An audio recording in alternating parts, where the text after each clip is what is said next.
Auto drive now enabled.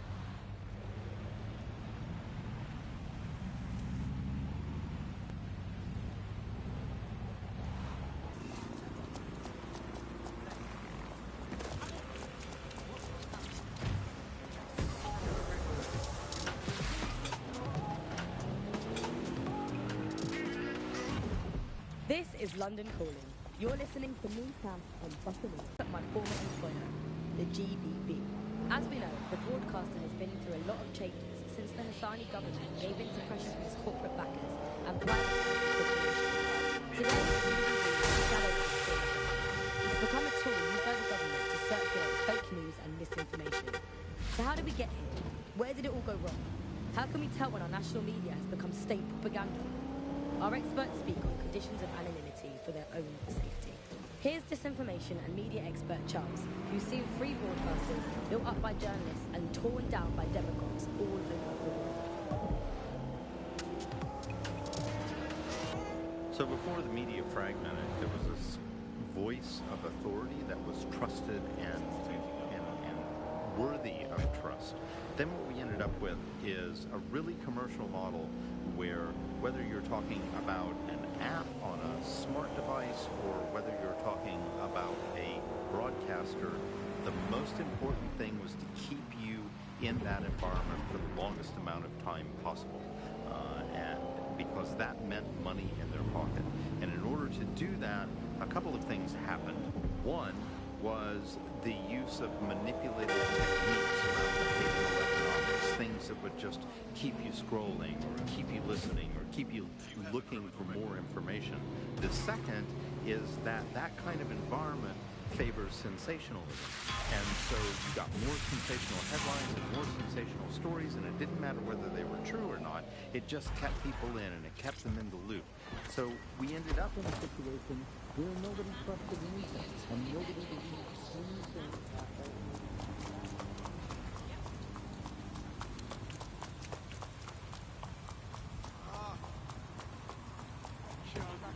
I've downloaded a patch to your optics so you can access our security system. It's set up so that I can't just let someone who isn't DedSec in.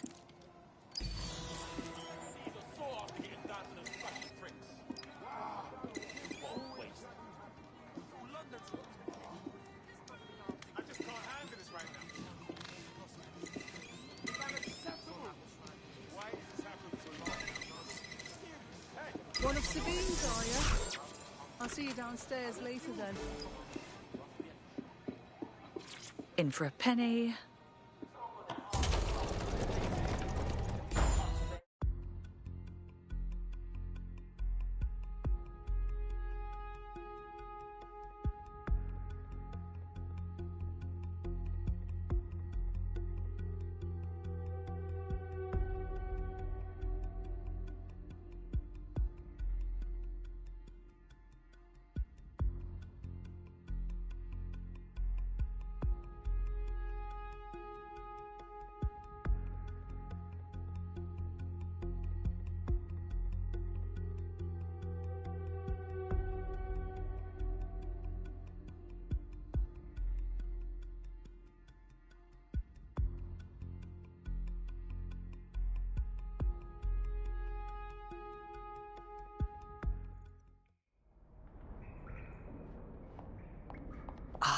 A dank, pitch-black cellar.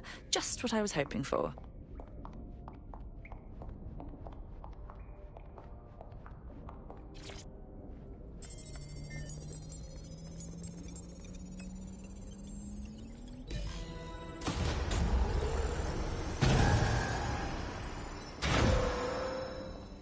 DedSec registration detected. Identify yourself, or I'll seal the...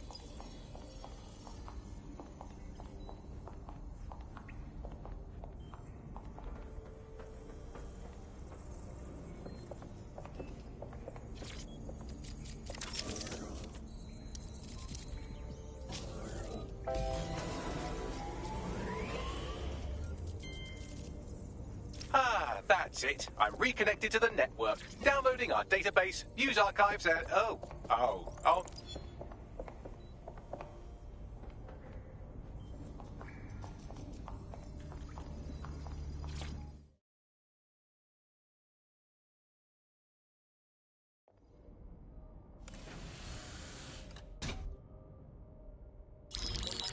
Patching in Sabine Brandt now. I suggest you listen very closely to anything she has to say. There you are. I'm glad you made it. Bagley. God, it's good to hear your demented little voice. Is your memory intact? Not even slightly. The last record I have is of our HQ being raided. My only lead is a group known as Zero Day. Ring any bells? No. But the HQ was attacked by some men in black. The same that were at Parliament. Maybe working together. We didn't stand a chance. They just gunned everyone down. My God. How'd you survive? I managed to escape through the sewers to Camden. A contact smuggled me out of the city, and I've been hiding out in the north since. Prudent. Your profile is red flagged as a high-priority target in the city's surveillance system. Even a partial recognition hit would have you hunted down and shot on sight. There aren't many DedSec fans in London these days. Look, I want to help, I do. But joining up with you now verges on suicidal. Listen, if anyone knows anything about risks, it's me. I lost everything and everyone. But it comes down to this. London is in a death spiral. And if DedSec can't pull it out, trust me, no one can. The city needs a resistance.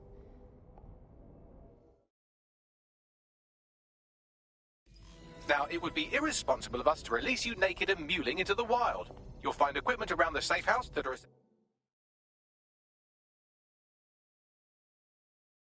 essential items in your DedSec kit.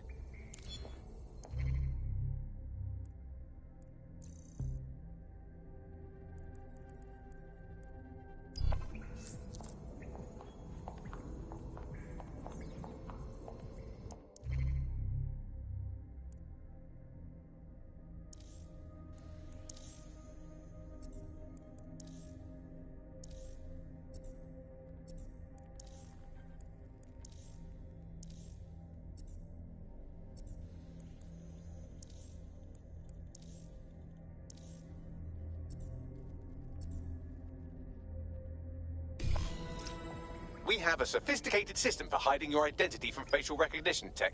It's called a mask. And while we're here, perhaps we can talk about updating your wardrobe. I mean, look at you. Come on.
You've got all these fancy new toys, but it's also important to know the basics. You need to learn how to throw a punch and how to take one. Albion will escalate if you come at them with a gun and shoot you down. We want to avoid collateral damage. In DedSec, we try to use guns only as a last resort. Have you already met Connie Robinson? She owns the pub and is an old DedSec contact, not to mention a champion amateur boxer. Go to the practice.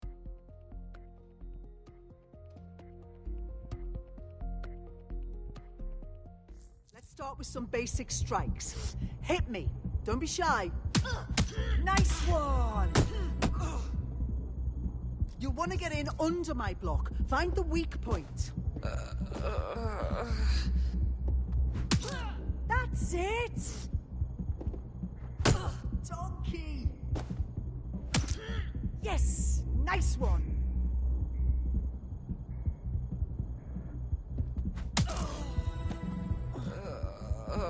Quick on your feet now. You want to create distance. Just like that.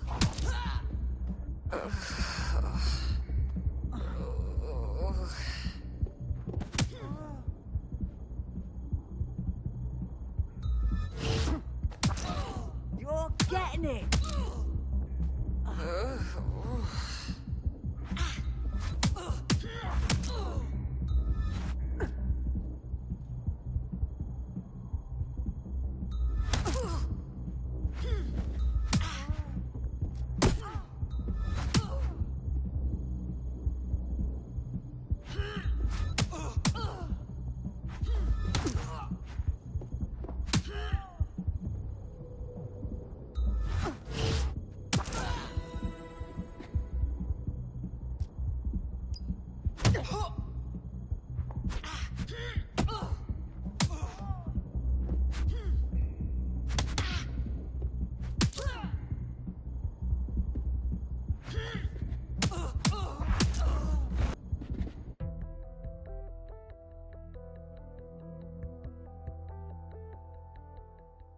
There's only one more skill you need to master. Socialization.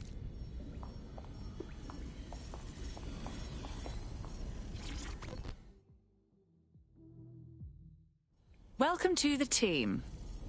Banging! I'm gassed. When do we start bashing heads in?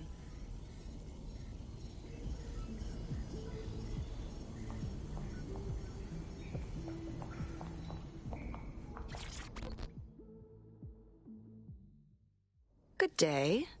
Wow, I can't believe we're really doing this. Strange they don't, like, certify us DedSec first. Now that you're all as thick as cyber thieves, Sabine would like to talk to you.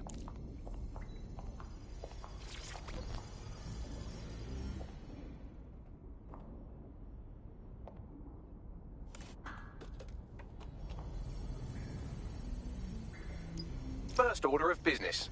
The Signals Intelligence Response Service, or SIRS, or the Earl Grey Gestapo, have developed a surveillance technology called AR Reconstruction. It's the bleeding edge of privacy rights violation, and thus it could be very useful in our attempts to find Zero Day.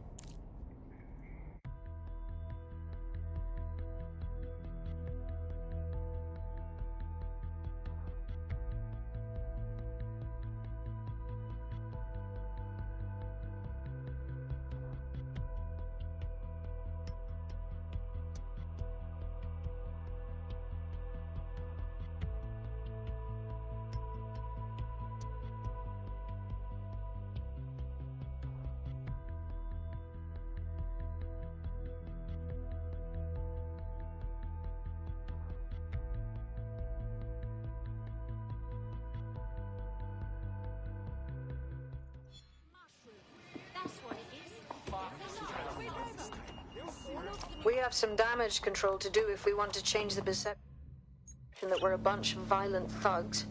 I'll let you be the judge of how best to handle yourself, but remember, you represent DedSec now. Story. How do you counter that story? With the truth. The only way you can counter it is by saying, no, they didn't. And of course, no one wants to spread that story. No one wants to hear that story. They want to hear the sensationalism. They want to hear how people were victims of Auto violence drive when now in fact enabled. they weren't. Or they were victims of insurgent forces when in fact they weren't. The news is a new. Auto drive now disabled. Here's media researcher and academic Alfie. The media has, of course, been perhaps the key way in which governments have controlled and influenced their populations. So, totalitarian countries have typically used huge mainstream media outlets to sell one kind of news, one kind of biased news to its population. Of course, the media has always played this kind of key role in the method sense of state control.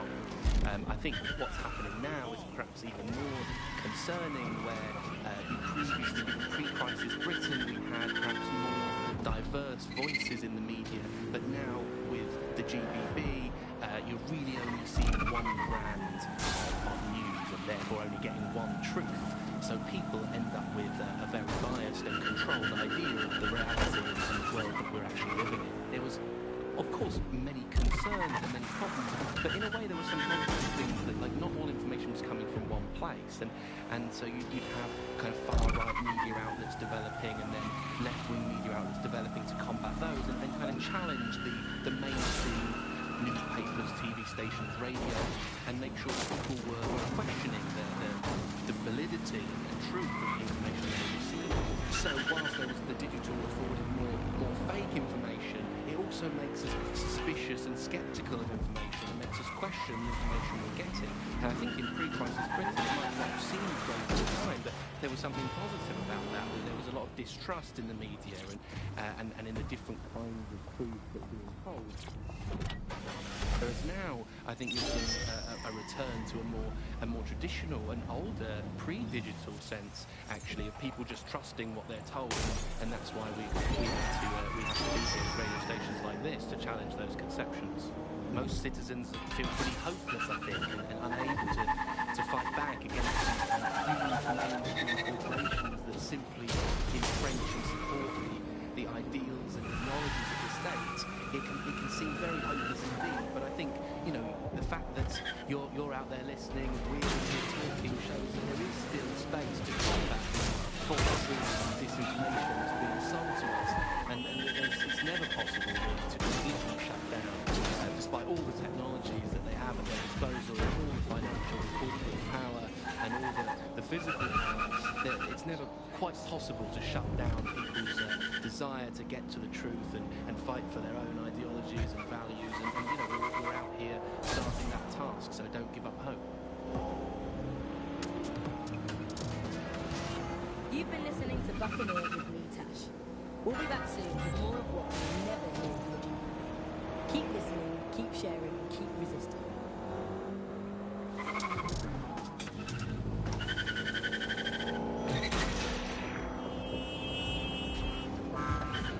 Welcome back to The Upload. Today we're talking about cryptocurrency. Crypto now seems like it's been around forever, but it's really quite a new invention. Were you an early adopter? I was one of the first that was in this market. There seemed to be a new way of financial transactions, a new way of money. It's something that we could completely reinvent and change some of the legacy financial systems around the world and really give power back to the people.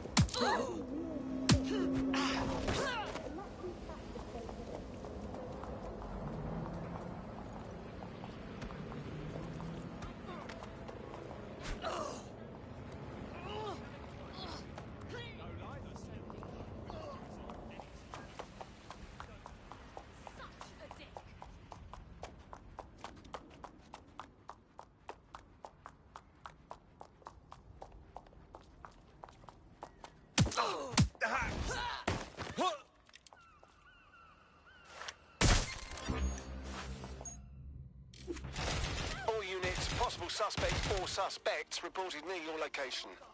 Please. Received. We'll engage if necessary. Wherever you are. Let's get an ambulance for this civilian. Over. Checking it out.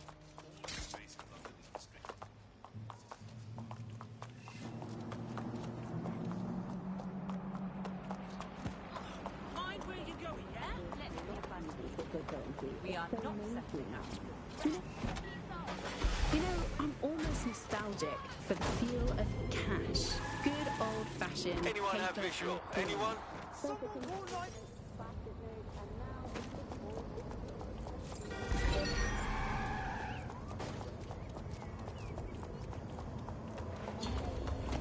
I'm terminating the search. Fall back. Over. 10% over just one season. People living off grid started using crypto, and just as everyone was losing faith in the pound, they were gaining it in cryptocurrency, which turned out to be much more stable. Kind of the opposite to what people thought in the beginning. And then, of course, there was the recession. It didn't take long for startups to see an opportunity in this new way of doing finance. A lot of traditional money was converted to crypto, and it really shook up the financial sector. Can you remember when they first introduced crypto cash points?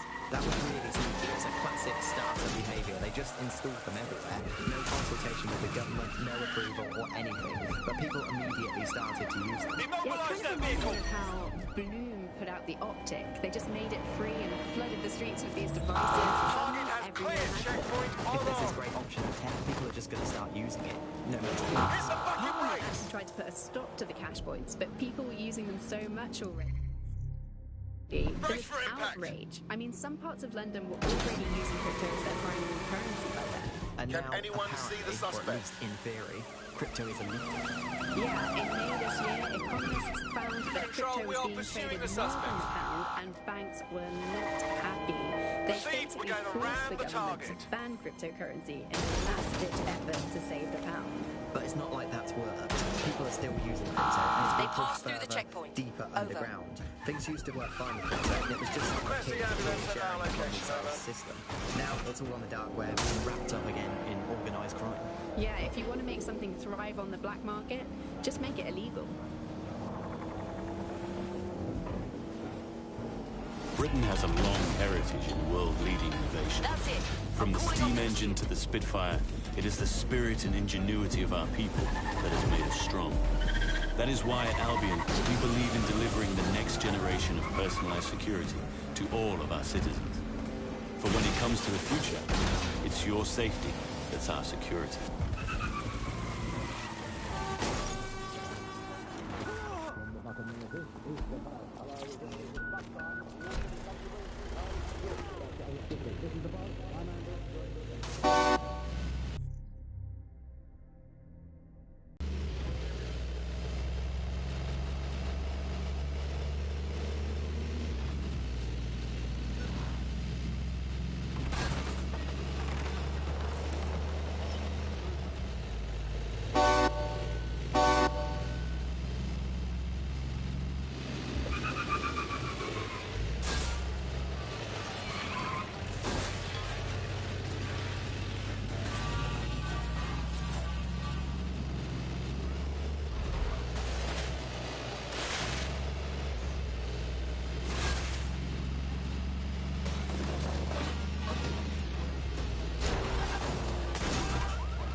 Auto drive now enabled.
Get the fuck out of here!